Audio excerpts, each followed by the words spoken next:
വളരെ പ്രധാനപ്പെട്ട ഒരു വാർത്തയിലേക്കാണ്. ചെങ്കോട്ട സ്ഫോടനം സൈന്യം ഉപയോഗിക്കുന്ന തരം രാസവസ്തുക്കൾ ഉപയോഗിച്ചതായി സംശയം. സ്ഫോടനം വിരൽ ചൂണ്ടുന്നത് പാക് ബന്ധത്തിലേക്ക്. സ്ഫോടനം നടത്തിയ ഉമർ ഡൽഹിയിൽ ചിലവഴിച്ചത് 11 മണിക്കൂറാണ്. ഏറ്റവും തിരക്കേറിയ കൊണാട്ട് പ്ലേസിലും മലയാളികൾ തിങ്ങിപ്പാർക്കുന്ന മയൂർ വിഹാറിലും കാറുമായി ഇയാൾ പോയിരുന്നു. വിവരങ്ങൾ എസ് ശ്രീകാന്ത് നൽകും. ശ്രീകാന്ത്, വളരെ നിർണായകമായ ഒരു വിവരം. നമ്മുടെ സഹോദരന്മാരെ കൊന്നൊടുക്കിയത് ഈ പാകിസ്ഥാൻ തന്നെയാണോ? എങ്ങനെയാണ് ഈ സ്ഫോടനത്തിൽ പാകിസ്ഥാന്റെ ആ ഒരു പങ്ക് സ്ഥിരീകരിക്കാൻ കഴിയുക? ശ്രീകാന്ത്. അശ്വതി, നിലവിലിപ്പോൾ ഈ ഡൽഹിയിൽ നടന്ന ഭീകരാക്രമണവുമായി ബന്ധപ്പെട്ട് ചില വിവരങ്ങൾ ഇപ്പോൾ പുറത്തു വരുന്നുണ്ട്. അത് ഔദ്യോഗിക സ്ഥിരീകരണം ഇനിയും വരേണ്ട വിവരങ്ങളാണ്. പോലീസിലെ സോഴ്സുകളിൽ നിന്നും വരുന്ന വിവരങ്ങളാണ് ഈ ഘട്ടത്തിൽ നമുക്കുള്ളത്. സൈന്യം ഉപയോഗിക്കുന്ന തരം രാസവസ്തുക്കൾ ഈ സ്ഫോടനത്തിന് ഉപയോഗിച്ചു എന്നുള്ളതാണ് പോലീസിൽ നിന്നും നമുക്ക് കിട്ടുന്ന ഒരു ഇൻപുട്ട്. ഇത് പാക് ബന്ധത്തിലേക്ക് വിരൽ ചൂണ്ടുന്ന രീതിയിലുള്ളതാണ്. കാരണം ജെയ്ഷെ മുഹമ്മദ് ഓപ്പറേറ്റ് ചെയ്ത് പാകിസ്ഥാനിൽ നിന്നും നിർദ്ദേശം എത്തി അതിന്റെ അടിസ്ഥാനത്തിൽ നടപ്പിലാക്കപ്പെട്ടതാണ് ഈ സ്ഫോടനം എന്ന തരത്തിലാണ്. ഇതൊരു വലിയ പ്ലോട്ടായിരുന്നു, വലിയ സ്ഫോടനം നടത്താനുള്ള ലക്ഷ്യമായിരുന്നു. ഇതിനിടയിൽ കുറെ അറസ്റ്റ് നടന്നപ്പോൾ ആ പാനിക് സിറ്റുവേഷനിൽ കൊണ്ടുവന്ന് ഈ ബാക്കിയുണ്ടായിരുന്ന സ്ഫോടക വസ്തുക്കൾ വെച്ച് നടത്തിയ സ്ഫോടനം എന്ന രീതിയിലാണ് ഇത് വിലയിരുത്തപ്പെടുന്നത്.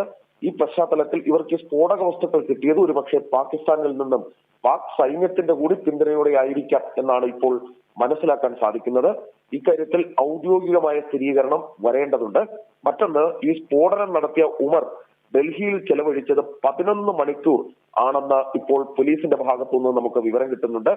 ഏറ്റവും തിരക്കേറിയ CP കൊണാട്ട് പ്ലേസ് എന്ന് പറയുന്നത് ഇവിടുത്തെ ഏറ്റവും തിരക്കേറിയ ഏറ്റവും പ്രധാനപ്പെട്ട ഒരു സ്ഥലമാണ്.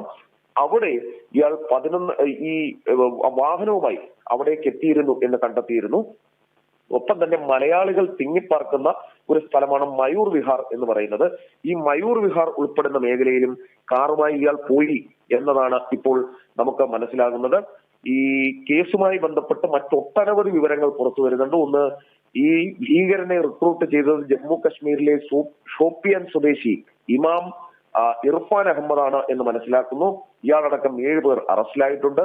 ശ്രീനഗർ ഗവൺമെന്റ് മെഡിക്കൽ കോളേജിലെ പാരാമെഡിക്കൽ സ്റ്റാഫായിരുന്നു ഈ ഇർഫാൻ അഹമ്മദ് എന്ന ഈ മുസ്ലിം ഭീകരൻ.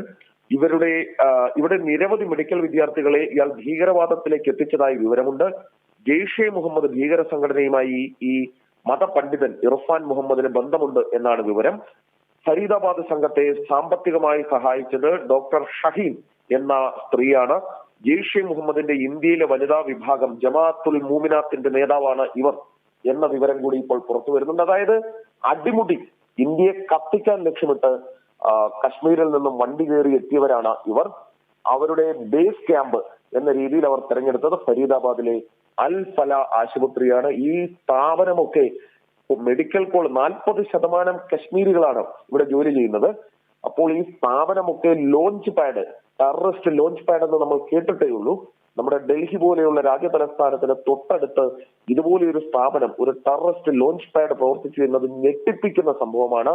ഈ സ്ഥാപനമൊക്കെ തന്നെ റെയ്ഡ് ചെയ്ത് ഇവിടെ ഇത് നടത്തിയിരുന്ന ആളുകളെ ഇതിനോടകം അറസ്റ്റ് ചെയ്യേണ്ട സമയം അതിക്രമിച്ചു എന്നുള്ളതാണ് ഈ ഘട്ടത്തിൽ പറയേണ്ടത്. എസ് ശ്രീകാന്ത്, അത് തന്നെയാണ്. ഏതായാലും കഴിഞ്ഞ ദിവസം കുറച്ചുപേരെ അറസ്റ്റ് ചെയ്തിരുന്നല്ലോ, കസ്റ്റഡിയിലെടുത്തിരുന്നല്ലോ. ഇവർക്ക് ഈ പാകിസ്ഥാനുമായി എന്തെങ്കിലും ലിങ്ക് ഉണ്ടോ? ഈ പ്രതികളെ ചോദ്യം ചെയ്തതിൽ നിന്നും എന്തെങ്കിലും നിർണായക വിവരം ലഭിച്ചിട്ടുണ്ടോ? മാത്രമല്ല, ഈ കേസിന്റെ അന്വേഷണം അത് എവിടെ വരെയാണ് ശ്രീകാന്ത് എത്തി നിൽക്കുന്നത്?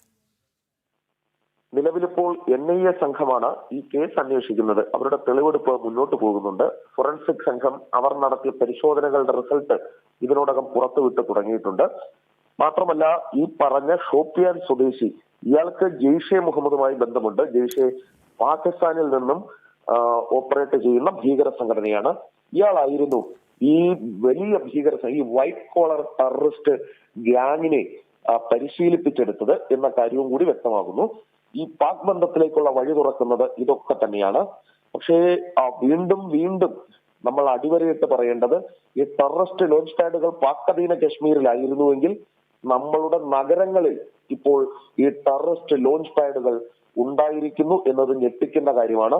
അവിടങ്ങളിൽ പ്രവർത്തിക്കുന്ന ആളുകളെ തിരിച്ചറിയാൻ പറ്റാത്ത വിധം, അതായത് വൈറ്റ് കോളർ ടെററിസ്റ്റുകൾ എന്ന് പറയുന്നത് നമുക്ക് തിരിച്ചറിയാൻ വളരെ വളരെ ബുദ്ധിമുട്ടാണ്. അവരുടെ ഉള്ളിൽ ആയിരിക്കും അത്. ആ സമയാസമയങ്ങളിൽ സ്ലീപ്പർ സെൽസ് ആയിരിക്കും ഇവർ. സമയാസമയങ്ങളിൽ ഇവർക്ക് നിർദ്ദേശമെത്തുകയും അവരത് നടപ്പിലാക്കുകയും ചെയ്യും. ഈ ലോഞ്ച് പാഡുകൾ എന്ന് പറയുന്നത് ഇവിടുത്തെ ആശുപത്രിയാകാം, സർക്കാർ സ്ഥാപനങ്ങളിൽ വർക്ക് ചെയ്യുന്ന ആളുകളാകാം, സർക്കാർ സ്ഥാപനങ്ങളാകാം, അല്ലെങ്കിൽ മറ്റേതെങ്കിലും തരത്തിലുള്ള സ്വകാര്യ സ്ഥാപനങ്ങളാകാം. ഇതൊക്കെ തന്നെ നഗരങ്ങളിലെ ലോഞ്ച് പാഡുകളായി മാറുന്നു എന്നുള്ളത് ഞെട്ടിക്കുന്നതാണ്. ഈ അൽഫല ആശുപത്രി അടിയന്തരമായി അത് അവിടെ റെയ്ഡ് നടത്തി അതിന്റെ തലപ്പത്തിരിക്കുന്ന ആളുകളെ അടക്കം കൈകാര്യം ചെയ്യേണ്ട സമയം അതിക്രമിച്ചിരിക്കുന്നു. 40% കശ്മീരികൾ ജോലി ചെയ്യുന്ന സ്ഥലത്ത് ഇത്രയധികം ആയുധങ്ങൾ, സ്ഫോടക വസ്തുക്കൾ ശേഖരിച്ചു കൂട്ടിയിട്ടും ഇവന്മാരുടെ പ്രവർത്തനങ്ങളൊക്കെ തന്നെ ഇവർക്ക് 100% അതിന്റെ തലപ്പത്തിരിക്കുന്ന ആളുകൾക്ക് ഇത് സംബന്ധിച്ച് ധാരണയുണ്ടാകും എന്ന കാര്യത്തിൽ ഒരു സംശയവും വേണ്ട. കാരണം ഇവർ ഒക്ടോബറിൽ ഈ നൌഗാമിൽ ഒരു പോസ്റ്റർ ഒട്ടിച്ച് തുടങ്ങിയ കളിയാണ് ഇത്. ജെയ്ഷെ മുഹമ്മദിന് അനുകൂലമായി ഒരു പോസ്റ്റർ ഒട്ടിച്ച് തുടങ്ങിയ കളിയാണ്. എന്തായാലും ആ വിവരം കെട്ട കളി നമുക്ക് ഗുണമായി എന്ന് പറയാം. കാരണം ആ പോസ്റ്റർ ഒട്ടിച്ചത് CCTVയിൽ ദൃശ്യങ്ങൾ കണ്ടതിന്റെ അടിസ്ഥാനത്തിലാണ് അറസ്റ്റിലേക്കൊക്കെ കാര്യങ്ങൾ പോയതും വലിയ സ്ഫോടനം നടക്കാതെ ഈ രാജ്യത്തെ രക്ഷിക്കാൻ നമുക്ക് സാധിച്ചതും. പക്ഷേ ഒരുത്തൻ രക്ഷപ്പെട്ടു. അവന്റെ കയ്യിലുണ്ടായിരുന്ന സാധനങ്ങൾ വെച്ച് അവൻ അതിന്റെ ആ ഒരു പാനിക് സിറ്റുവേഷനിൽ അവൻ ആ സ്ഫോടനം നടത്തി എന്നാണ് ഇപ്പോൾ അനുമാനിക്കുന്നത്. അതെ ശ്രീകാന്ത്, അത് തന്നെയാണ് മനസ്സിലാകുന്നത്. എന്തായാലും ഭാരതത്തിൽ നടത്താനിരുന്ന ഒരു വലിയ സ്ഫോടനമാണ് ഈ അധികൃതരുടെ കാര്യക്ഷമമായ ഇടപെടലിലൂടെ ഒരു ചെറിയ സ്ഫോടനമായി മാറിയത്. എങ്കിലും ഭീകരതയ്ക്ക് ഭാരതം മാപ്പ് നൽകില്ല. അത് തന്നെയാണ് നമ്മുടെ കേന്ദ്രത്തിന്റെ നിലപാട്. ഏതായാലും ഡൽഹി സ്ഫോടനത്തിൽ ഞെട്ടിക്കുന്ന വെളിപ്പെടുത്തലുകളാണ്, വാർത്തകളാണ് മണിക്കൂറുകൾ കഴിയുന്തോറും വന്നുകൊണ്ടിരിക്കുന്നത്. സൈന്യം, അതായത് പാക് സൈന്യം ഉപയോഗിക്കുന്ന തരം രാസവസ്തുക്കൾ ഈ സ്ഫോടനത്തിൽ ഉപയോഗിച്ചതായാണ് സംശയം.